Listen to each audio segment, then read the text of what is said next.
Então vamos lá, dando continuidade aí ao conteúdo de prescrição e decadência. Então eu já estabeleci aqui algumas diferenças. Eu vou apontar para vocês novamente outras, as diferenças que já foram citadas e outras diferenças. Eu vou passar aqui o conteúdo para vocês. Então vamos lá.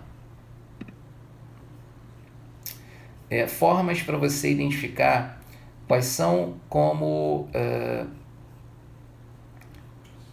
forma de você identificar como a distinção onde que você vai encontrar esse prazo prescricional e onde você vai encontrar esse prazo decadencial. Então eu coloquei lá, prazos em dias, meses e anos, você tem prazo decadencial. Por quê? O prazo prescricional ele só será contado em anos, artigo 205 e 206. Artigo 205 traz o prazo de 10 anos, artigo 206 ele vai variar de 1 a 5 anos. Parágrafo 1º traz o prazo de 1 ano, parágrafo 2º prazo de 2 anos, parágrafo 3º prazo de 3 anos, parágrafo 4º o prazo de 4 anos e parágrafo 5º o prazo de 5 anos. Eu coloquei aqui para o pessoal acompanhar no Instagram, então tá passando aí a live, então tem aí a Tícia, o João, o Wesley, tá todo mundo aí acompanhando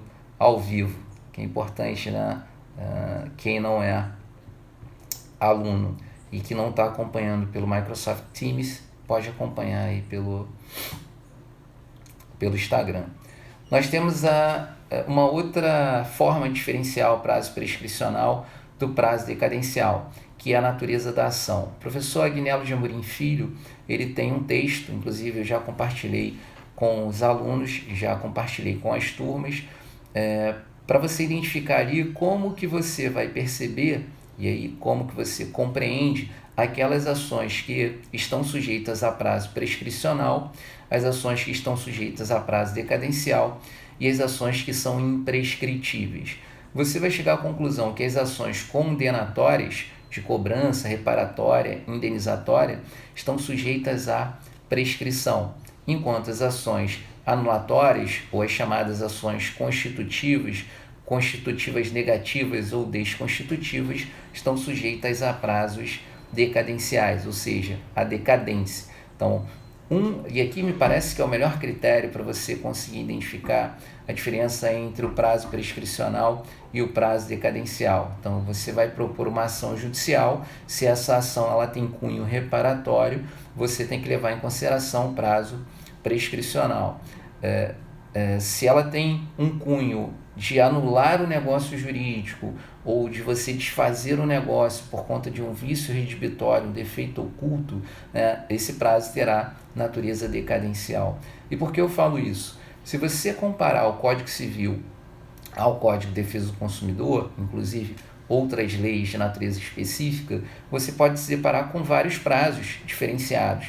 E você não vai saber identificar se o prazo é decadencial ou prescricional através do primeiro critério ou do segundo critério. Você vai levar em consideração, vamos imaginar que você busque no artigo 205 e 206 os prazos prescricionais. Se eu estou analisando uma relação de consumo, e aí muitas vezes a gente vai se deparar com relações de consumo, a maioria das vezes quando você trata de uma matéria de direito, você está inserido numa relação de consumo.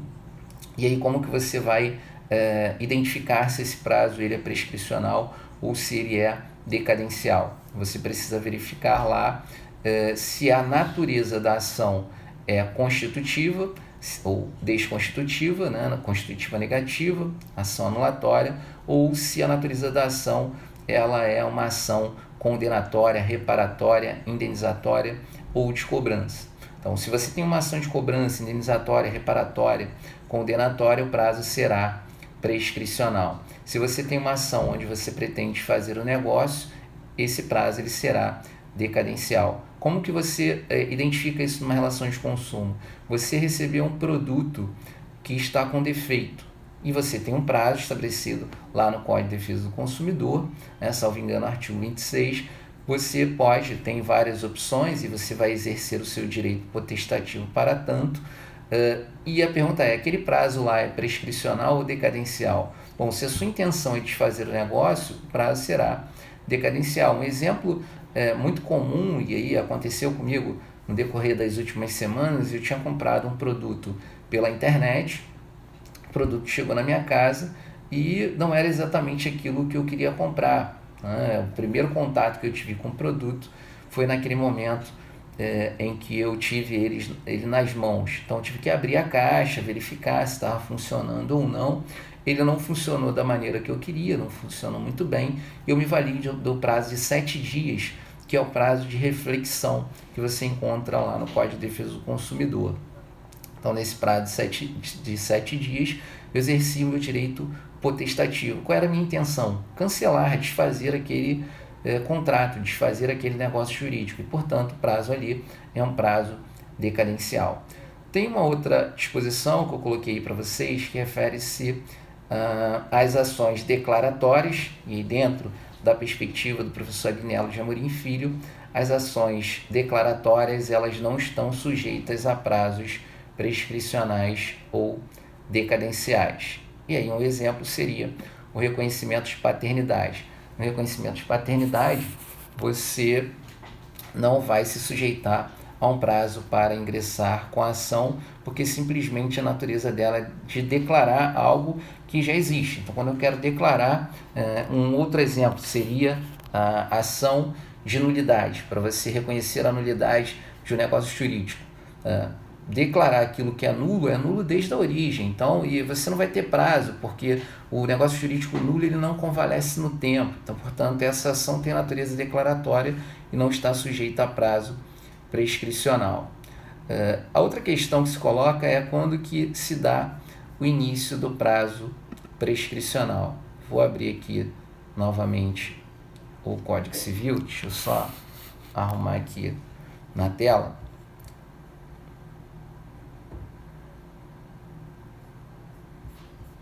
Deixa eu só mudar minha tela aqui para avançar.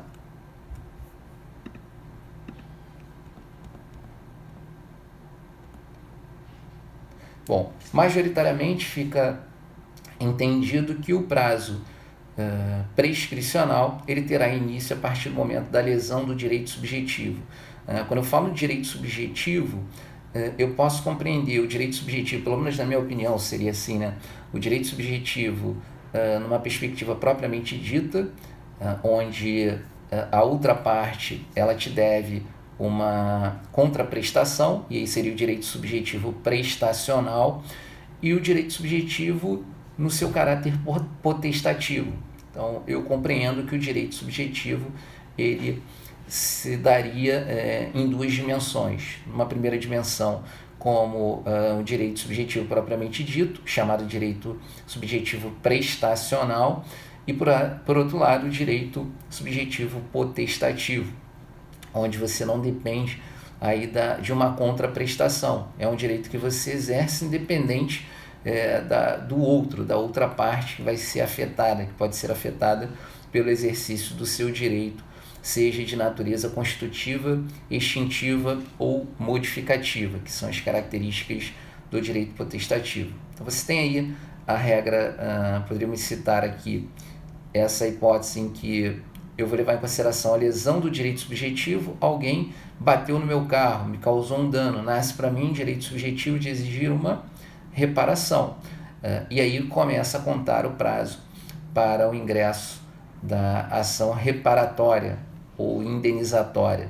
Claro que você vai separar com situações jurídicas que não é possível você reparar o prejuízo. E por que não é possível? Porque o prejuízo ele é irreparável. Na verdade, quando você fala em lesão aos direitos da personalidade, e isso eu já falei para quem é meu aluno, você no direito você vai separar com plano existencial e com plano patrimonial. No plano existencial você tem direitos que são irreparáveis. Exemplo, lesão à dignidade, lesão à moral, lesão à honra de uma pessoa. Isso vai afetar o plano existencial e que não há como você mensurar a extensão desse dano, diferentemente de um dano patrimonial, que são os bens jurídicos de natureza econômica, onde você tem como mensurar ali, identificar a extensão do dano, tanto que isso vai servir como elemento para definir a responsabilidade civil. Então, quando você tem a responsabilidade civil que atinge a esfera patrimonial, o valor a ser estabelecido pelo juiz que deverá ser considerado, em regra, vai ser aquele valor correspondente à extensão do dano. Claro que você tem algumas excepcionalidades, especialmente, e aqui especificamente falando da cláusula penal no direito obrigacional, onde o contrato ele já pode ali estabelecer quais seriam as consequências decorrentes do inadimplemento. E aí seria a responsabilidade no plano contratual. É importante ressaltar que você tem a responsabilidade civil que pode se dar no plano contratual e a responsabilidade civil que pode se dar no plano extracontratual. E aqui, como eu falei, a regra do artigo 206 entende-se, e aí essa é uma observação feita pelo STJ, Superior Tribunal de Justiça, que seria um prazo de natureza extracontratual. Se você tem um prazo contratual, ou melhor, se você tem um fato que decorreu do inadimplemento contratual, que vem ensejar uma responsabilidade, entende o STJ que esse prazo seria um prazo de 10 anos, conforme disposição do artigo 205 do Código Civil.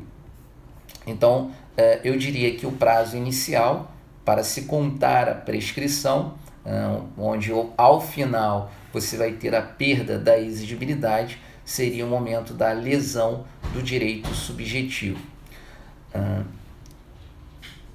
Essa seria a chamada teoria objetiva. Eu fiz uma anotação aqui para vocês, depois quem é meu aluno vai ter acesso ao material que eu preparei. Então, uma vez violado o direito subjetivo, a prescrição passa a correr no dia seguinte. Então, exclui-se o dia do início e inclui o dia do final. Seria uma regra de natureza de direito material.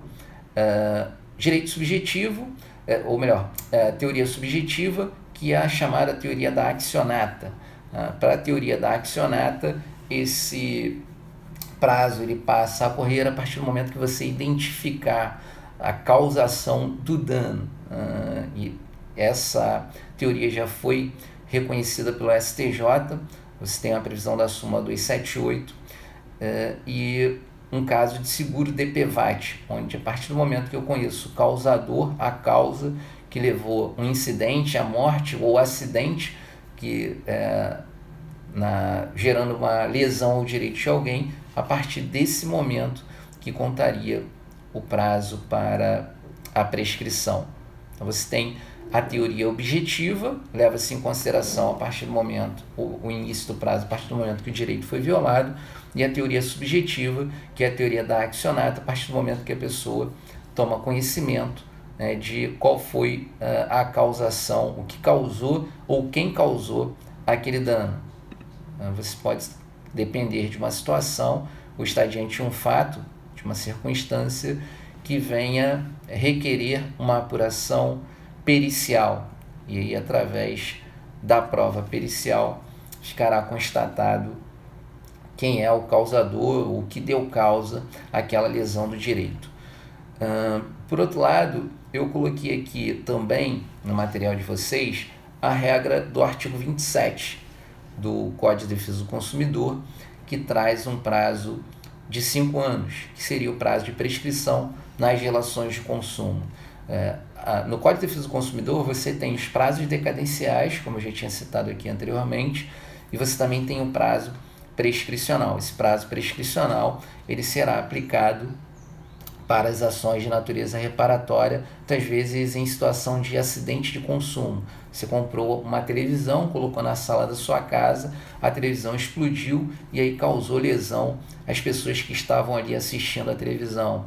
Você comprou um carro, o sistema de freio do carro não funcionou e você se envolveu num acidente. Então você tem ali um acidente de consumo, o produto ele vem defeituoso e te gera um dano. Nesse caso vai nascer a responsabilidade ou a potencial responsabilidade do fabricante, do fornecedor, e nesse caso você poderia ingressar com a ação de responsabilidade civil nesse prazo de 5 anos. E aqui se aplicaria o princípio da accionata a partir do momento em que você conhece a causação. Nas relações de trabalho também você vai levar em consideração, você pode levar em consideração o momento em que foi descoberta a causação do dano. E por que isso? Porque a finalidade da teoria accionata é atender às partes que são fragilizadas no negócio jurídico, ou a parte que é fragilizada naquela situação jurídica, os vulneráveis. Muitas vezes a prova ela pode ser diabólica, a prova pode ser muito difícil, porque envolve uma matéria de natureza subjetiva ou até mesmo demanda a perícia. Então, portanto, vai se levar em consideração essa questão aí, a aplicação da teoria da accionata. Há alguns julgados do STJ que já trabalham a teoria da accionata, então, contando-se a partir do conhecimento do fato. E inclusive eu peguei aqui uma decisão, eu vou ler rapidamente aqui a ementa para vocês entenderem. Prescrição, teoria accionata. STJ, prazo prescricional para procuração de indenização é contado a partir do conhecimento do fato. Prazo prescricional para entrar com a ação de indenização deve ser contado a partir da data da ciência da lesão. Com esse entendimento, o Superior Tribunal de Justiça afastou a prescrição, dando provimento ao recurso especial em que a proprietária de imóvel rural adquirido no estado do Mato Grosso reclama direito devido ao fato de a terra ser habitada por índios chavantes antes da alienação do imóvel efetivada pelo estado. O recurso especial foi interposto, e aqui não fala o nome da autora, e contra o acórdão proferido pelo Tribunal de Justiça do Mato Grosso. A defesa alegou ofensa ao artigo 1º, decreto 20.910/32 e divergência entre o acórdão recorrido e decisão do Supremo Tribunal Federal. Segundo tal artigo, prescreve em 5 anos contados do ato ou do fato que se dá origem às dívidas passivas da União, Estados e dos municípios. Então você tem aqui um julgado que vai tratar da teoria da accionata. Então a accionata ela é utilizada nas relações de consumo e você poderia ter também na hipótese de acidente de trabalho, onde vai se apurar qual foi a causação daquele acidente. Deixa eu avançar aqui. Bom, um outro ponto que você vai destacar seria o momento em que deve ser reconhecido, ou melhor, um outro ponto a ser destacado é a possibilidade ou não da declaração de ofício pelo juiz da prescrição. Prescrição poderia ser reconhecida de ofício ou ela não deveria ser reconhecida de ofício.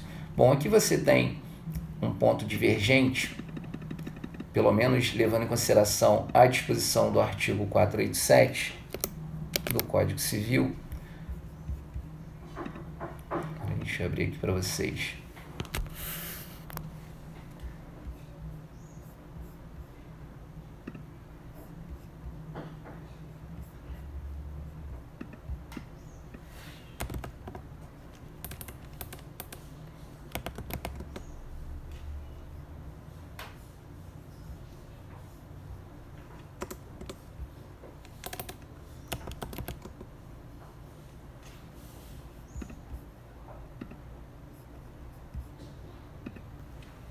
Código de Processo Civil. Bom, inicialmente, antes de eu falar da questão do reconhecimento de ofício, você deve levar em consideração que a prescrição ela está no plano, está inserida no contexto do direito privado, ou envolveria um interesse privado da parte em se defender, no caso, o devedor, ele pode se defender alegando a prescrição. Bom, se isso faz parte da esfera privada e não está inserido no contexto de um direito público, o juiz não poderia reconhecer de ofício. Se, em tese, vai levar em consideração que o juiz só pode reconhecer de ofício algo que envolva, que esteja inserido no contexto do direito público. Por outro lado, quando você trata de aspectos processuais, você vai chegar à conclusão que a duração razoável do processo, ela é uma matéria de direito público, enquanto a prescrição seria uma matéria de direito privado. Quem tem que alegar a prescrição? A parte interessada, aquele que se aproveitar da prescrição, e não propriamente o juiz poderia agir em nome da parte sem que ela se manifestasse no processo. Então, o artigo 487, eu tinha falado do Código Civil, 487 do Código de Processo Civil. Haverá resolução do mérito quando o juiz acolher ou rejeitar o pedido formulado na ação ou na reconvenção e decidir de ofício a requerimento sobre a ocorrência de decadência ou prescrição. Então, aqui você tem uma previsão no próprio Código de Processo Civil que fala do reconhecimento de ofício em torno da ocorrência de decadência e prescrição. Então, uma análise precipitada desse artigo pode levar à conclusão de que o juiz de pronto, ao tomar conhecimento, se tem um processo em andamento, ele poderia ali reconhecer a prescrição. Deixa eu abrir aqui o artigo 332.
Olá, boa tarde. Tudo bem, Leonardo?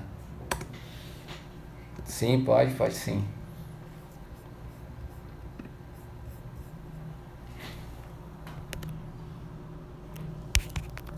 Bom, a atualização que a gente tem seria no sentido... O Leonardo perguntou se teríamos se nós tivemos alguma alteração, alguma mudança em relação à prescrição e decadência. Pelo menos no Código Civil, você não tem essa mudança. Você vai levar em consideração que há sim mudanças em torno da interpretação da aplicação dessas regras de prescrição e decadência pelos tribunais. Como citei aqui, o STJ, em 2018, ele entendeu que o prazo prescricional, quando você tem um inadimplemento contratual para fins de responsabilidade, você levaria em consideração o prazo de 10 anos, que é a regra subsidiária prevista no artigo 205.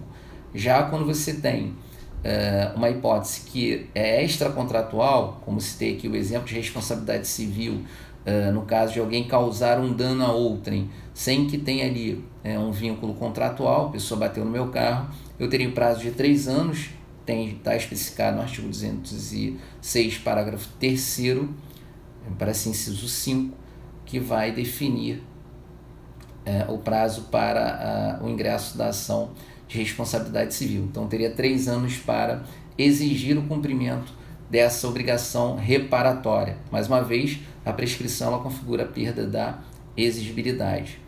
Deixa eu verificar aqui uma outra questão.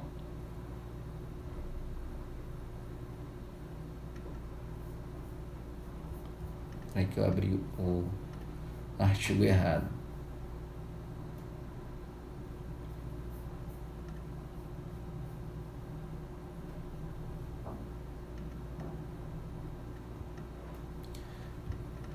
Bom, enfim, só para vocês entenderem como que isso vai funcionar no processo.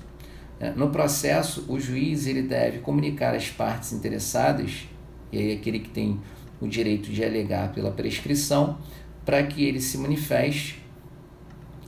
E aí, se realmente ele optar por reconhecer a prescrição será reconhecida pelo juiz. Mais importante que haja manifestação. Assim, parágrafo único. Ressalvadas as hipóteses do parágrafo 1º do artigo 332, a prescrição e a decadência não serão reconhecidas sem que antes seja dada às partes a oportunidade de manifestar-se. Então, é preciso que o juiz comunique que existe ali a possibilidade da prescrição. Aquele que se beneficia da prescrição, ele pode renunciar à prescrição. E como que se daria essa renúncia? Através do pagamento. Então, entre a minha moral, né, no meio social, ela estiver sendo questionada, eu prefiro efetuar o pagamento do que a pessoa depois ficar me chamando de caloteiro. Porque, mais uma vez, a pessoa pode continuar me cobrando? Pode. Mas eu posso recusar o pagamento? Posso, se já houver os efeitos da prescrição. Mas seria interessante a pessoa continuar me cobrando e todo mundo ficar sabendo que eu estou devendo, que eu não paguei a dívida e que eu aleguei a prescrição em meu benefício? Pode ser que isso não seja interessante. Então, portanto, eu posso renunciar à prescrição. E por ser uma matéria de natureza privada, logicamente, por uma questão de razoabilidade, e também proporcionalidade, adequação, o juiz deve respeitar e observar a intenção, a manifestação feita por aquele que pode se valer da prescrição. Então, coloquei para vocês, quem tem acesso ao material, fez menção ao artigo 210 do Código Civil, que deve o juiz de ofício conhecer da decadência quando estabelecida por lei. E aí vocês vão ter que compatibilizar esse artigo 210 com o artigo 487 do Código de Processo Civil, especialmente naquilo que trata o parágrafo único do artigo 487. E aí, não sei, Leonardo, se eu respondi a sua pergunta, você estava com a dúvida aí em relação. Beleza. Bom, no Código Civil, vocês ainda vão se deparar com as hipóteses de impedimento, interrupção e suspensão do prazo prescricional. Então, a prescrição ela vai correr, né, iniciada ali uma vez ficando identificada a lesão ao direito subjetivo de alguém, mas é possível que ela seja suspendida em razão de algum fato, ou até mesmo ela não tenha iniciado em razão de alguma circunstância prevista no Código Civil. Geralmente, e aí geralmente no caso concreto, você vai se deparar com o pai, ou melhor, o filho, que vai executar os alimentos em relação ao seu pai, e a defesa do pai diz que houve prescrição. Vamos lá, menino de 10 anos, a mãe dele o representando, ingressou com a ação de reconhecimento de paternidade acumulada com alimentos, foi reconhecida, e aí a execução só se deu no período posterior, quando ele já tinha completado 18 anos. A pergunta é, bom, mas durante todo esse prazo já não, os efeitos da prescrição já não teriam operado, os efeitos, aqui você já não teria a prescrição em relação ao direito de receber esses alimentos? A questão é que enquanto a criança e o adolescente estiver sujeita ao poder familiar, a prescrição ela não é contada. Então, você tem aqui um impedimento da prescrição, ela não inicia. E aí, por outro lado, você tem a questão do relativamente incapaz e do absolutamente incapaz. Se você estiver diante do direito do absolutamente incapaz, também não é iniciada essa prescrição, ela só é iniciada a partir do momento que ele completa 16 anos. Ele completa os 16 anos, que ele estaria na condição de relativamente capaz, ou naquelas hipóteses dos relativamente capazes ou relativamente incapazes, conforme disposição do artigo 4º do Código Civil. Então, aqui nós temos no artigo 97 a previsão, deixa eu voltar aqui para o Código Civil, abri o Código de Processo Civil e eu não voltei ao Código Civil.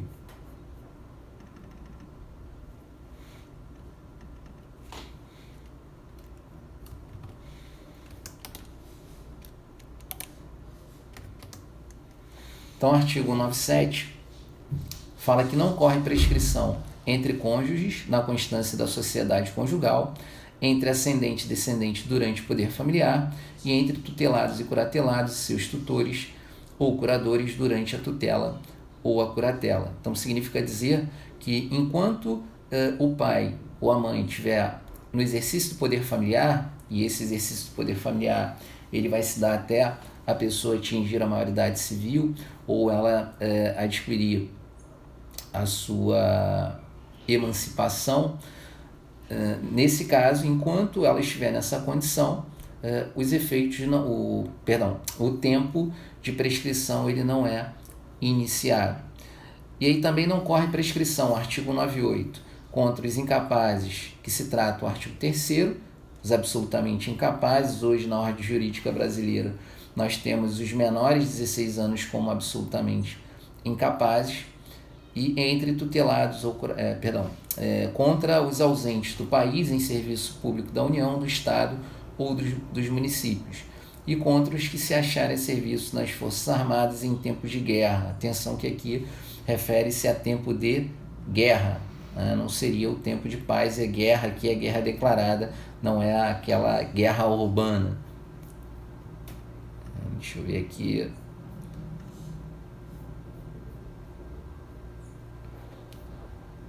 Bom, não sei se todos estão me ouvindo bem, se vocês conseguem me acompanhar, mas eu tentei, coloquei o fone aqui de uma forma que todos possam ouvir.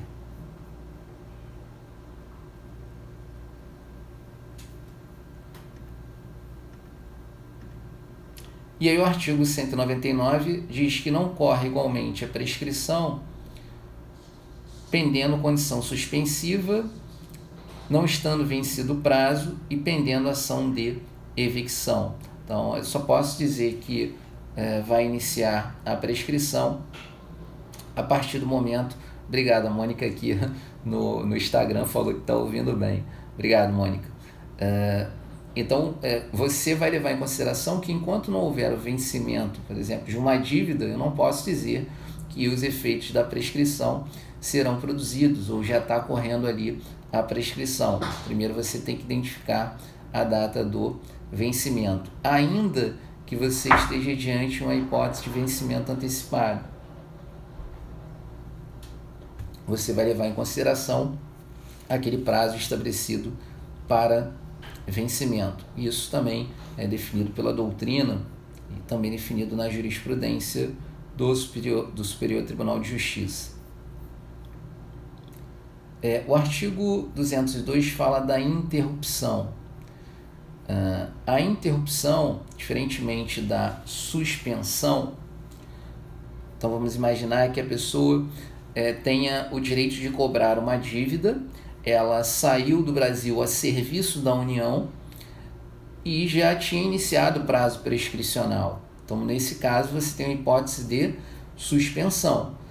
Caso essa pessoa retorne ao Brasil, o prazo prescricional ele volta a ser contado, mas volta a ser contado de onde parou. Então, você tem aqui uma hipótese de suspensão. A interrupção ela é diferente, porque na interrupção o prazo ele passa a ser contado novamente do zero. Então, você tem um fato posterior que vai dar ensejo a uma nova contagem do prazo prescricional. E isso só pode acontecer por uma única vez. Deixa eu abrir aqui para vocês o artigo 202. Vai dizer que a interrupção da prescrição, que somente poderá ocorrer uma vez, dá-se-á por despacho do juiz, mesmo incompetente, que ordenar a citação, se o interessado promover no prazo e na forma da lei processual. Então, se o ingresso com uma ação de cobrança, a partir do momento que o juiz despacha para ordenar a citação daquele que tem o dever de pagar, você já tem a interrupção da prescrição.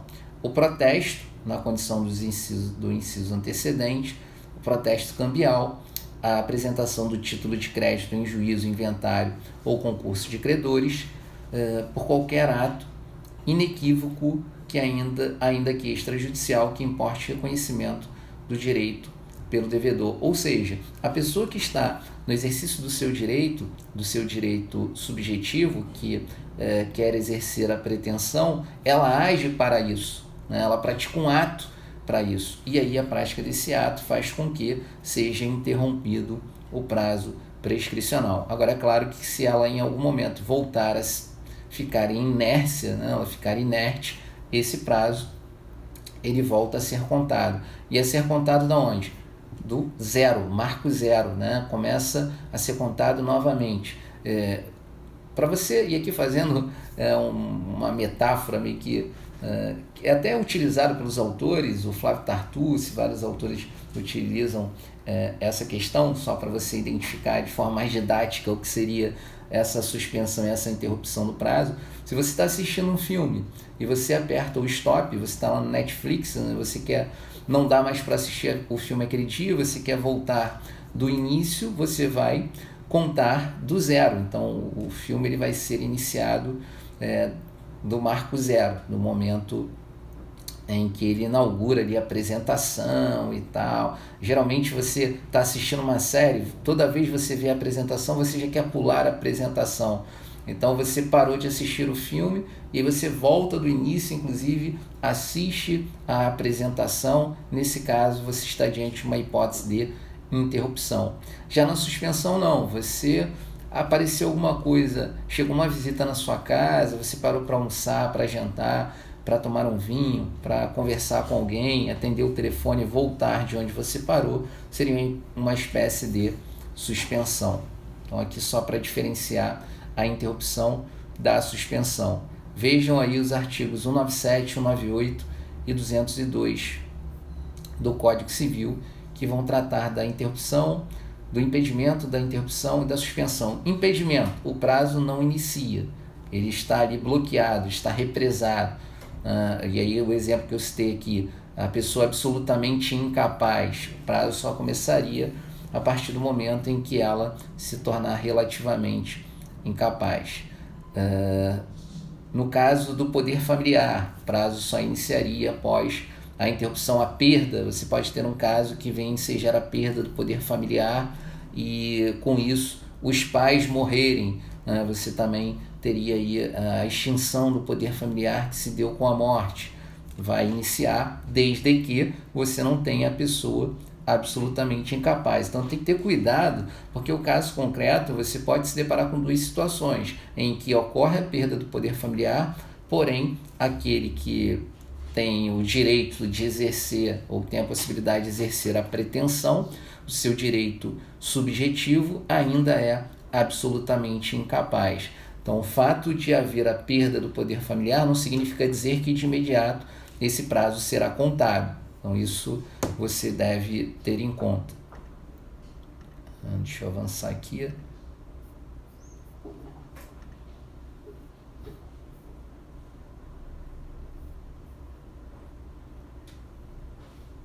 Há uma outra questão que também é controvertida na doutrina, que refere-se à possibilidade ou não de se reconhecer a prescrição quando a ação ela pretender a reparação de um dano à dignidade humana. Eu já falei aqui que você tem dois planos do direito, né? Você tem o plano patrimonial e você tem um plano existencial. Plano existencial são aqueles bens jurídicos que não sofrem ou que não podem ser valorados economicamente.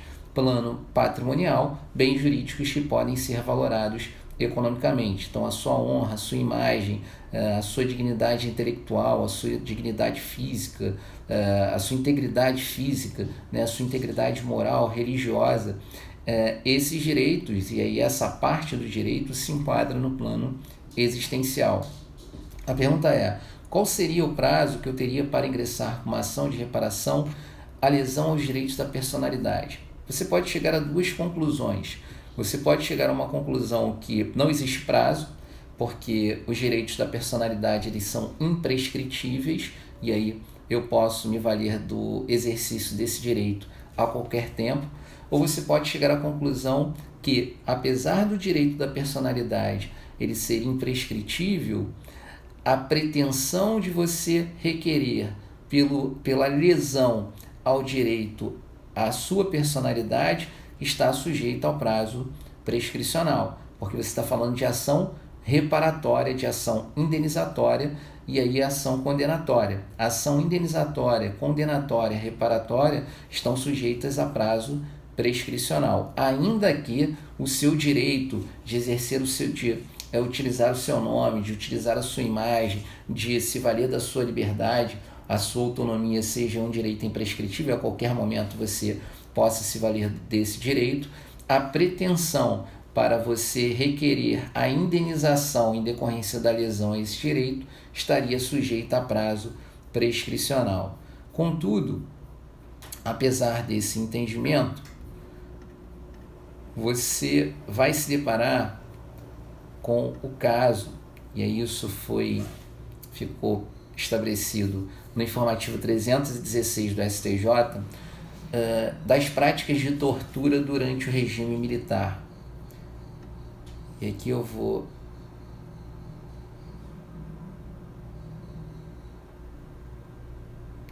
colocar aqui para vocês.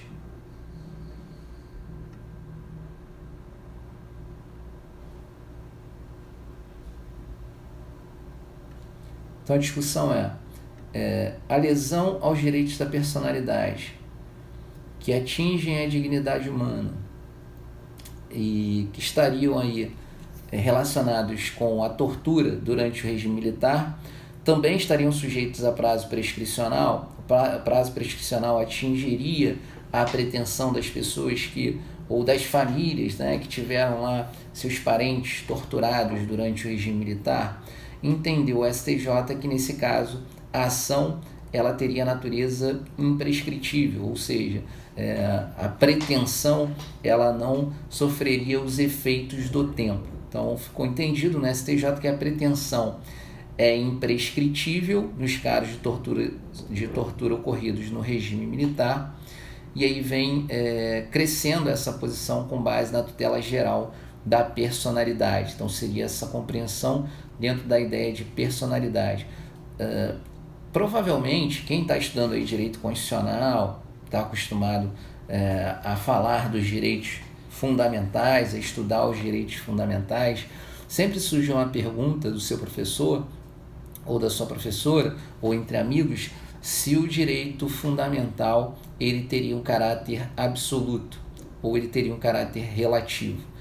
Muitos professores, inclusive, fazem referência aqui ao professor Filardi, que além de ser meu amigo pessoal, é uma figura extraordinária e que serve para mim como referência na área do direito público.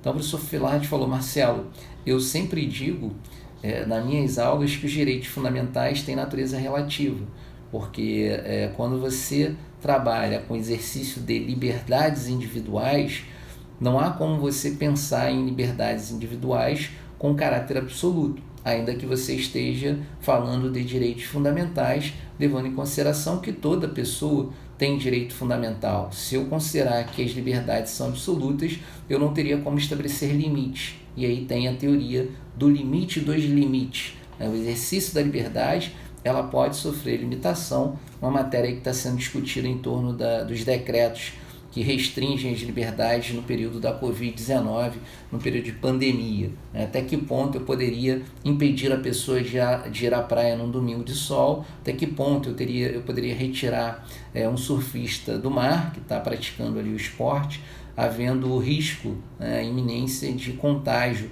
da Covid-19? Será que as pessoas podem sofrer limitações no seu direito, nas suas liberdades individuais? Bom, em regra, sim. O direito fundamental ele estará sujeito aos limites estabelecidos pela própria Constituição. É claro que você deve levar em consideração que ninguém será obrigado a fazer ou deixar de fazer alguma coisa senão em virtude de lei. Então essa é uma questão que a gente tem que considerar no caso concreto. Por outro lado, você vai perceber que é necessário estabelecer limites às liberdades individuais para que a gente tenha uma relação de paz social ou de equilíbrio nas relações sociais e jurídicas, porque se eu digo que os direitos são absolutos, não tem como eu impedir que alguém tire a roupa em público. Não tem como eu impedir que uma pessoa queira, se valendo, dizendo que está se valendo da sua liberdade de expressão, fazer um xingamento, atos de difamação, calúnia sobre a outra, porque se isso é um direito absoluto, não haveria limite para tanto. É um equívoco pensar dessa maneira, né? A liberdade de expressão, os direitos de ir e vir, todos os direitos que são elencados na Constituição como direitos fundamentais e que estão relacionados às liberdades, podem sim sofrer limitação. Porém, o professor Norberto Bobbio, e aí eu gosto muito do livro dele, não sei se você já teve a oportunidade de ler, ele trata da Era dos Direitos, o título do livro é esse.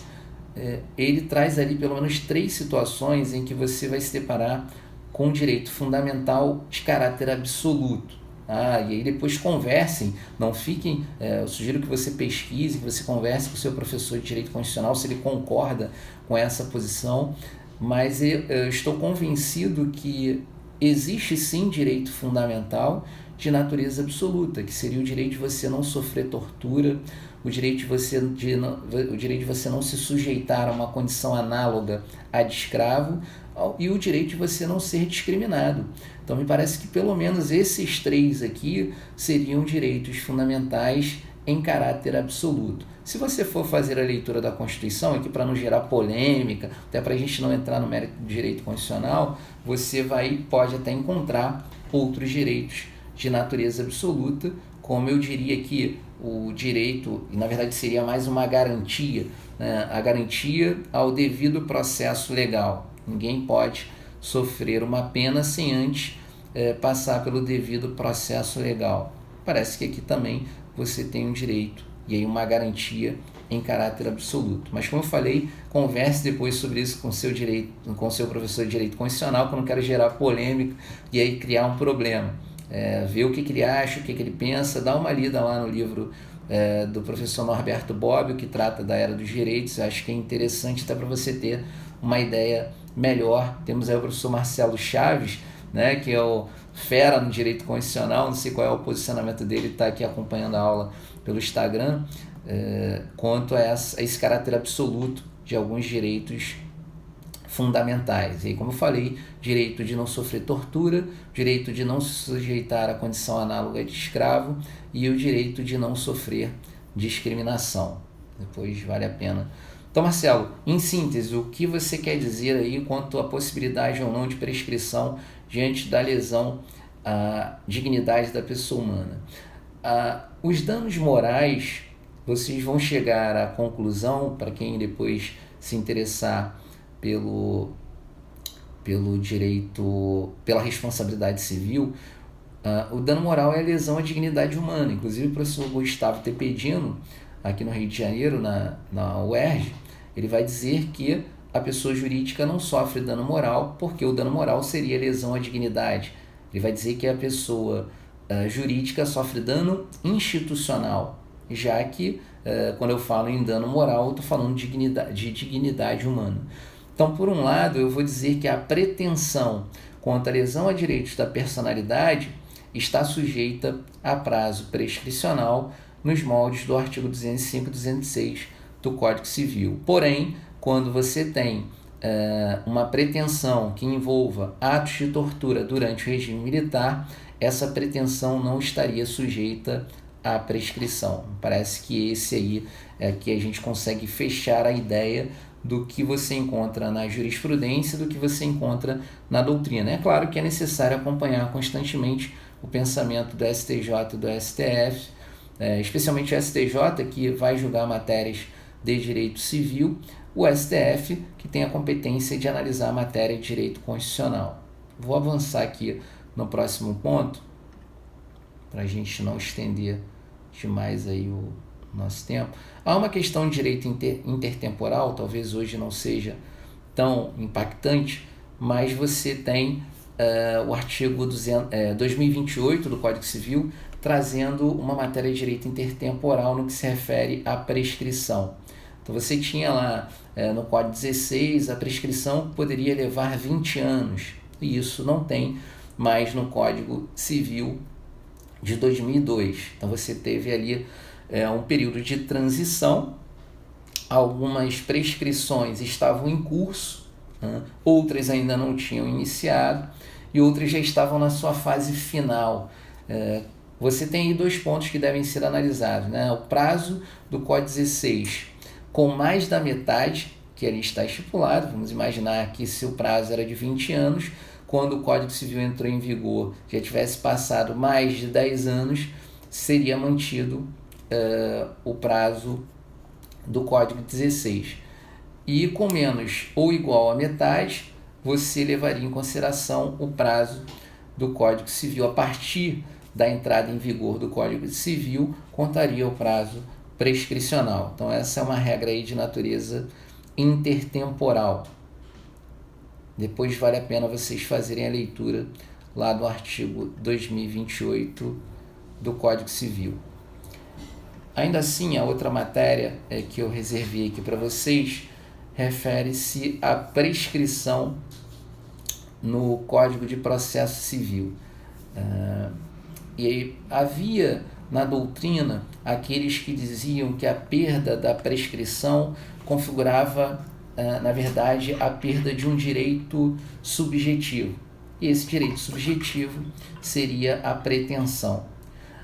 O professor Humberto Teodoro Júnior e o professor José Carlos Barbosa Moreira, eles entendem de forma distinta. Não é bem assim falar que a prescrição configuraria a perda de um direito subjetivo. Na verdade, o que a prescrição vai gerar, o efeito do tempo no direito, seria a perda da eficácia da pretensão, e não a pretensão ou o direito subjetivo em si. Então isso é importante, porque quando você olha para a eficácia da pretensão, você está fazendo menção à exigibilidade. Então, eu posso, após o período de prescrição, exigir o comportamento de alguém? Não.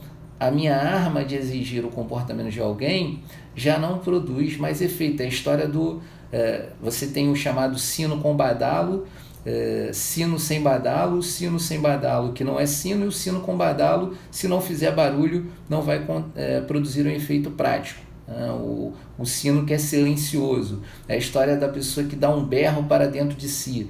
Um berro para dentro de si é um silêncio absoluto. Então a prescrição ela vai gerar um silêncio absoluto. Você pode berrar, você pode gritar, você pode espernear, mas o efeito prático do seu grito, do seu berro, será zero, ou seja, há uma perda da eficácia. Não sei se isso fica claro para vocês, mas é interessante e esse é um entendimento que vem prevalecendo entre os processualistas. Assim, aqui uma questão que é bem discutida, inclusive há uma questão em torno da proporcionalidade. Depois vale a pena você dar uma olhada no artigo 745 do Código Civil e você vai ficar um pouco perplexo, porque o artigo 745 do Código Civil ele vai desdizer aquilo que eu tinha dito, porque em algum momento eu falei para vocês que o prazo prescricional ele é contado em anos, o prazo decadencial pode ser contado em anos, em dias, em meses e dias, que o prazo prescricional está previsto em 2 artigos no Código Civil, artigo 205 e artigo 206. E o prazo prescricional está voltado para as ações de natureza reparatória, indenizatória e condenatória. Quando você... Obrigado, Evelyn. Quando você vê o artigo 745, ele vai dizer assim, em caso de informação inexata ou falsa, fala do contrato de transporte, descrição no documento que se refere ao artigo antecedente, será o transportador indenizado pelo prejuízo que sofrer, devendo a ação respectiva ser ajuizada no prazo de 120 dias, a contar daquele ato sob pena de decadência. Bom, peraí, se aqui está falando que aqui a ação ela tem a finalidade de você pedir uma indenização, bom, eu não posso falar em prazo decadencial. Se eu estou falando em indenização, eu estou falando em pretensão. Eu vou perder a exigibilidade com o tempo. Então não é decadência, é prescrição. E se é prescrição, o prazo é de 120 dias, é um prazo exíguo. Como que o Código Civil traz lá nos artigos 205 e 206 uma regra que conta o prazo em anos, o menor prazo prescricional é o prazo de 1 ano, você tem uma disposição no próprio Código Civil que vai dizer que o prazo decadencial, que na verdade aqui não seria decadencial, seria prescricional, já que a decadência ela está voltada para as ações de natureza constitutiva negativa ou desconstitutiva, né? Então há uma incoerência. Em regra, qual é a melhor interpretação? Você levar em consideração que os prazos, ou melhor, que o prazo que deve ser considerado aqui, parece que o juiz, no caso concreto, ele tem que considerar essa hipótese, de acordo com o princípio da proporcionalidade, no mínimo, você vai levar em consideração que o prazo deve ser um prazo de 1 ano, ou do contrário, você aplicar o prazo subsidiário, que seria o prazo de 10 anos, mas o prazo de 120 dias, ele seria completamente desproporcional. Inclusive, me parece que poderia ser objeto de uma ação de inconstitucionalidade, levando em consideração, inclusive, o princípio da função social do contrato. Tá? Aqui a justificativa minha seria o princípio da função social do contrato e o equilíbrio. Se você tem uma vantagem excessiva para uma das partes no contrato e uma onerosidade excessiva para outra parte no contrato, você está diante da lesão. E aí não vale o próprio legislador estabelecer um caso de lesão que é considerado, que é reconhecido legalmente. Por mais que você entenda ser legal porque está na lei, me parece ilegítimo. Então tem essa questão aí para você discutir. Claro que isso está no âmbito da doutrina, mas vale a pena você pensar e refletir sobre essa matéria. Para a gente já finalizar aqui, caminhando para o fim, sei que já gastei bastante tempo de vocês no sábado, você tem a chamada prescrição intercorrente. A prescrição intercorrente, ela não é tratada em específico no direito civil, no direito material. Ela vai se dar no curso do processo, por isso que ela é chamada de intercorrente. E vocês encontram especificamente a previsão em torno da prescrição intercorrente no artigo 40 da Lei 6.830, de 80, e no artigo 921 do Código de Processo Civil.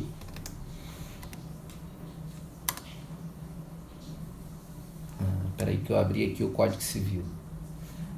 Só uma questão aí, para quem está me assistindo no Instagram e quem estiver aqui na sala de aula do Microsoft Teams, vocês precisam fazer a leitura desses artigos, dessas leis que eu citei aqui, quanto à prescrição intercorrente, quanto à prescrição, quanto à decadência, inclusive buscar a jurisprudência do Superior Tribunal de Justiça, para que você não fique aqui somente com a minha fala. Tá? Aqui no Instagram tá faltando poucos minutos para eu finalizar, então deixa eu me despedir aqui no pessoal do Instagram. Agradeço a presença de todos, Gabi, a Iris, o Juan que entrou aí agora, a Vanessa, querida. Vanessa, espero que esteja tudo bem com você, quero que você volte logo, estou com muitas saudades e quero ver você com a gente lá no R9, te levar também para a Sulacap. Enfim, a ideia aqui era passar um pouco uma visão minha, em especial sobre prescrição e decadência. É claro que a minha visão, a minha percepção é muito pouco diante de tudo que você tem aí escrito sobre prescrição e decadência. É importante que você pegue um autor, e aí o Nelson Rosenwald, que é uma figura extraordinária, o Flávio Tartucci, o Pablo Stolzen, autores que são da nova geração do direito civil. Acompanhe aí as aulas do Bruno Zampier, que foi meu professor também durante o período que eu estava estudando, para que você consolide toda a ideia que está sendo falada e também você estude jurisprudência, que não adianta eu falar e você depois esquecer tudo que foi dito. É importante que você consolide as ideias aí na sua cabeça, tá bom? Então eu agradeço a participação de todos, muito obrigado. Quando tiver uma próxima aula eu aviso antes, não deu tempo de avisar essa live, foi assim, inesperada, rapidamente surgiu a ideia e eu coloquei para vocês, tá bom, pessoal? Muito obrigado aí pela participação de todos, um grande abraço. Então encerrei aqui a live.